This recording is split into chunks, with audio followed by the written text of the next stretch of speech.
Drew McIntyre की आज जो धुलाई हुई उसके बाद ड्रू मैकिंटायर ने क्लियरली बोल दिया कि भाई मुझे नहीं खेलना ये गेम। ये सब कुछ ड्रू के साथ हुआ आज की स्मैकडाउन में। आज की स्मैकडाउन में रैंडी ऑर्टन की भी मैच हुई। यहाँ पे हमें द मामी, रिया रिप्ली भी दिखी और लिव मॉर्गन भी। तो देर किस बात की, चलते हैं सीधा रिव्यू की तरफ। शो की शुरुआत ही ड्रू मैकिंटायर से होती है जो आज बड़ा खुश दिखते हैं क्योंकि ड्रू मैकिंटायर ने रॉयल रंबल में कोडी रोड्स को जो एलिमिनेट कर दिया था, तो उस वजह से आज ड्रू बहुत ज्यादा खुश थे। लेकिन ड्रू कुछ बोले उससे पहले कोडी आ जाता है और ड्रू पे कर देता है बुरी तरीके से अटैक। और ड्रू मैकिंटायर को कोडी रोड्स ने ऐसा मारा कि वो अपना टाइटल ही भूल के जा रहा था। फिर वहाँ पे ऑफिशियल आगे कोडी रोड्स को रोक दिया। उसके बाद प्रोमो होता है कोडी रोड्स का। कोडी रोड्स ने आकर बोला कि तुम्हें क्या लगा ये सब कुछ खत्म हो गया, ये सब कुछ नॉर्मल था? नहीं भाई, मैंने अपना रॉयल रंबल का मैच गवा दिया और मैं एलिमिनेट भी हो गया, वो भी उस बंदे से जो रॉयल रंबल में था ही नहीं। कोडी रोड्स यहाँ पे ड्रू मैकिंटायर की बात कर रहे थे। जिस तरह से कोडी रोड्स एलिमिनेट हुए मुझे सच में बुरा लगा। जब मेरे पास टाइटल था तो तू मेरे पीछे था, अब ये चीज टोटली उल्टी है।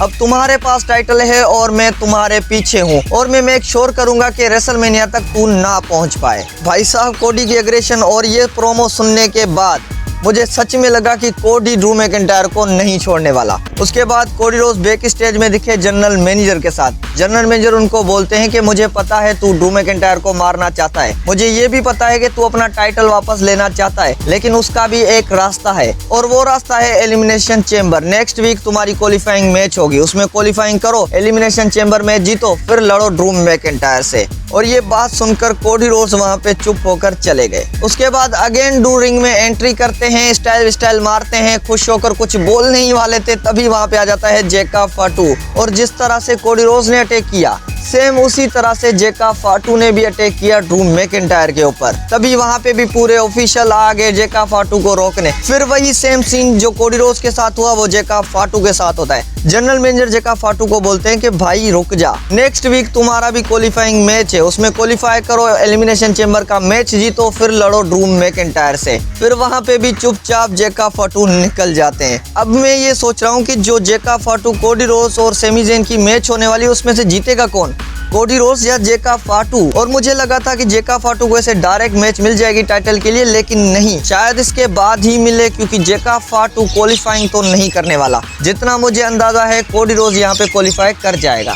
फिर फाइनली होता है ड्रू मैकिंटायर का promo. Drew McIntyre announce table पे चढ़कर बोलते हैं मैं यहाँ पे आना चाहता था और बहुत कुछ बोलना चाहता था, लेकिन सबसे पहले कोडी रोड्स और जेका फाटू को एलिमिनेशन चेम्बर से निकालो। और दूसरी तरफ सेमी ज़ेन को क्या लगा कि वो मुझसे जीत जाएगा? नहीं, मैं हूँ ड्रू मैकिंटायर। फिर उसके बाद ड्रू मैकिंटायर ने सीएम पंक और रोमन रेंस के बारे में भी बोला। जिस तरह से रोमन रेंस और सीएम पंक ने मिलकर ड्रू मैकिंटायर की बजाई थी, आज ड्रू मैकिंटायर ने अकेले दोनों की बजा दी। ड्रू मैकिंटायर ने ये बोला कि भाई मैं बहुत डिसअपॉइंटेड हूँ क्योंकि रोमन रेंस और सीएम पंक ने दोनों ने कोशिश की मुझे और इस टाइटल को सेकेंडरी दिखाने की, लेकिन उनको पता नहीं कि पेंडेमिक एरा में मैंने कितनी कोशिश की थी इस टाइटल के लिए, तब ये दोनों कहाँ थे। फिर ड्रू रोमन रेंस को बोलते हैं कि मुझे पता है तुमने सीएम पंक को चूज क्यों किया, क्योंकि एक तरफ है तुम्हारे पास स्कॉटिश वॉर मशीन और दूसरी तरफ वो बंदा है जो एक मुक्के से मर जाएगा। मतलब यहाँ पे ड्रू मैकिंटायर ने सीएम पंक के नाम पे बोला कि सीएम पंक एक मुक्के से मर जाएगा और एक पंच से उसका करियर खत्म हो सकता है।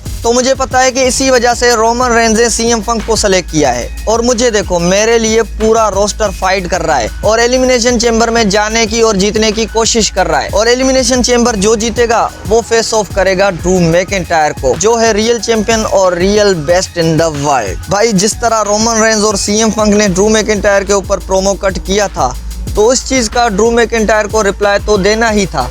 तो ड्रू मैकिंटायर का ये तरीका था रिप्लाई देने का, लेकिन ड्रू मैकिंटायर अभी भी ज्यादा कुछ बोल सकते थे पर कोडी रोड्स और जेका फाटू की वजह से कम बोला। लेकिन मेरे हिसाब से जितना भी बोला सही बोला। फिर वहाँ पे ड्रू मैकिंटायर को ट्रिक विलियम भी इंटरप्ट करता है, लेकिन ड्रू मैकिंटायर ने उसको ऐसा रिस्पॉन्स दिया कि वो भाग ही गया।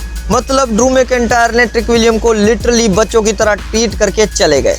फिर उसके बाद रिया रिप्ली और ईओ स्काई का मैच था जूलिया वर्सेस कियाना जेम्स के बीच में, और इस मैच में अनएक्सपेक्टेड कुछ था नहीं। मुझे पता था रिया रिप्ली और ईओ स्काई इस मैच को जीत जाएंगी और रिटेन कर लेंगी अपने टाइटल्स। फिर उसके बाद मैच होता है मिज वर्सेस कार्मेलो के बीच में। अब ये क्यों स्टोरी लाइन है, क्या है, इसके बारे में बोल चुका हूँ कि बिल्कुल थर्ड क्लास स्टोरी लाइन लग रही है, फिर भी हर दफा ये दिखाई जाती है। और इस मैच में ज्यादा कुछ था नहीं, कार्मेलो हेव्स मिज से जीत जाते हैं। बस एक चीज इस मैच में अच्छी लगी, कार्मेलो हेव्स का स्ट्रोक क्रशिंग फिनाले से काउंटर करना, ये चीज मुझे अच्छी लगी। बाकी ये मैच पूरा बकवास था। फिर उसके बाद एलिमिनेशन चेंबर का क्वालिफाइंग मैच होता है Tiffany versus less legend versus Chelsea green के बीच में, और ये मैच कमाल था भाई। एक तरफ चेल्सी ग्रीन के साथ एल्बा फायर थी और दूसरी तरफ लेस लेजेंड के साथ नाया जैक्स थी। इनकी डिस्ट्रैक्शन भी दिखी। फिर जहाँ पे चेल्सी ग्रीन मैच जीतने वाली थी तभी नाया जैक्स वहाँ पे आ जाती है। फिर रिंग के नीचे इन लोगों के बीच में बसड़ भी दिखी, जिस चीज का फायदा उठाकर टिफनी ने मूनसॉल्ट लगाकर ये मैच जीत लिया और क्वालिफाई कर लिया। और मुझे उम्मीद थी ही कि जिस तरह से रॉयल रंबल में एंट्री थी टिफनी की, तो उसी तरह से एलिमिनेशन चेंबर में भी टिफनी हमें दिखेंगी। फिर एक फनी सा सेगमेंट होता है जहाँ पे रिंग में आते हैं किट विल्सन। किट विल्सन आकर ही चैलेंज करता है कि जो भी रियल मर्द है वो आ जाए रिंग में मेरे साथ फाइट करे। और गेस वोट वहाँ पे कौन आ जाता है? वहाँ पे आ जाता है ओबा फेमी। और ओबा फेमी जैसे ही आ रहा था मैंने सोच लिया था कि भाई किट विल्सन तो गया, और यही हुआ। 30 सेकंड के अंदर अंदर ओबा फेमी ने किट विल्सन को हरा दिया। और जिस तरह से रॉ में हमने डोमिनेंस देखी थी, आज स्मैकडाउन में भी ओबा फेमी की डोमिनेंस दिखी। अब ये कंफर्म हो जाए कि भाई ये जाने किस ब्रांड में वाला है। और ये भी मैं चाहता हूँ कि इस बार एलिमिनेशन चेंबर में ओबा फेमी भी हो। बैक स्टेज ड्रामा करते करते फिर फाइनली मैच हो गया शिंसुके नाकामोरा वर्सेस टामा टोंगा के बीच में। और ये मैं सोच रहा था कि भाई ये मैच हुआ क्यों है, जब MFTs वहाँ पे हैं और शिंसुके यहाँ पे अकेला है, तो ये मैच हुआ क्यों है? वही हुआ, MFTs की डिस्ट्रैक्शन की वजह से शिंसुके नाकामोरा ये मैच हार जाता है। और इस मैच से कुछ निकला तो नहीं, ना कोई अच्छी स्टोरी लाइन, ना कोई अच्छी राइवलरी, तो ये मैच कराया ही क्यों गया? रिंग में आती है लिव मॉर्गन, और लिव मॉर्गन आकर ही बहुत ज्यादा खुश थी और वो ये भी बोलती है कि मैं हूँ greatest royal rumble winner of all time. फिर उसके बाद लिव मॉर्गन बोलती है कि मैं स्टेफनी को चूज करूँ या फिर जेड गार्गिल को, तभी वहाँ पे आ जाती है जेड गार्गिल। फिर जेड गार्गिल ने भाई सीधा बोल दिया, अगर तुमने मुझे चूज किया तो मैं तुम्हारा पिछवाड़ा तोड़ दूंगी। ओह भाई साहब, ये क्या था? मतलब जेड गार्गिल ने सीधी धमकी ही दे दी।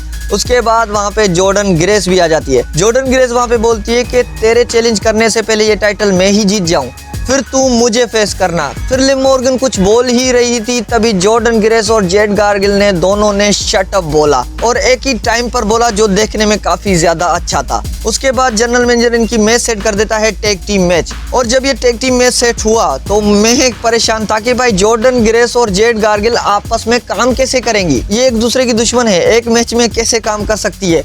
और यही देखने को मिल रहा था, बार बार अलग तरीके से टेक करना। उसके बाद जेड गार्गिल ने सीधा किक ही मार दी जॉर्डन ग्रेस के ऊपर। चलो जेड गार्गिल ने तो मारी, आपस में नहीं बनती दुश्मनी है, लेकिन रिकेल ने भी भाई गलती से किक मार दी लिव मॉर्गन के ऊपर। तभी जॉर्डन ग्रेस ने इस चीज का फायदा उठा लिया, रिकेल को रोल अप करके विक्ट्री ले ली खुद के टीम की। फिर उसके बाद इनकी बैक स्टेज में बसड़ दिखी, जहाँ पे जनरल मैनेजर ने इनकी नेक्स्ट वीक के लिए मैच सेट कर दी, Jordynne Grace versus Jade Cargill के बीच में, वो भी टाइटल मैच। लेकिन ये चीज अगर एलिमिनेशन चैम्बर में होती तो ज्यादा मजा देती, क्या बोलते हो? फिर बैक स्टेज में सेमी ज़ेन भी दिखे, जो थोड़ा सा उदास, थोड़ा क्या बहुत ज्यादा उदास दिख रहे थे। मतलब हर बार टाइटल मैच तो मिल रही है लेकिन टाइटल हाथ नहीं आ रहा। अब Sami Zayn Elimination Chamber qualifying match में भी आने वाले हैं, वो भी कोडी रोड्स और जेकब फाटू के अगेंस्ट। तो मुझे नहीं लगता कि सेमी ज़ेन का इस बार भी चांस बनेगा, तो सेमी ज़ेन के लिए अभी थोड़ा टाइटल तक पहुंचना मुश्किल है। फिर उसके बाद आज की स्मैकडाउन का मेन इवेंट मैच होता है एलिमिनेशन चैम्बर का qualifying match, Randy Orton versus Alistair Black versus Solo Sikoa के बीच में। और ये मैच टोटली ऑसम थी। वो रैंडी ऑर्टन का टेबल पे स्लैम मारना, फिर चाहे एलिस्टर ब्लैक हो या सोलो सिकोआ, फिर रैंडी ऑर्टन का आरकेओ मारना और एलिस्टर ब्लैक का रिंग से ही उतर जाना। फिर एंड में रैंडी ऑर्टन ने जो ट्रिक करके सोलो सिकोआ को आरकेओ लगाया है भाई, उसका तो जवाब ही नहीं। और इसी आरकेओ के साथ रैंडी ऑर्टन ये मैच जीत जाते हैं और finally Randy Orton elimination chamber में आ ही गए। और ये चीज एक्सपेक्टेड थी ही, रैंडी ऑर्टन हो और एलिमिनेशन चैम्बर में ना आए, ऐसा हो सकता है? नहीं ना। तो finally Randy Orton elimination chamber में पहुंच चुके हैं। वैसे अगर पूरी स्मैकडाउन की बात करें तो कुछ सेगमेंट अच्छे थे, जैसे ड्रू की स्टोरी लाइन जो चल रही है वो अमेजिंग, रैंडी ऑर्टन की मैच अमेजिंग थी और लिव मॉर्गन का आना वो भी अमेजिंग था भाई। बाकी ओवरऑल स्मैकडाउन मुझे इतनी खास नहीं लगी। किस किस को ये स्मैकडाउन अच्छी लगी कमेंट करके जरूर बताना।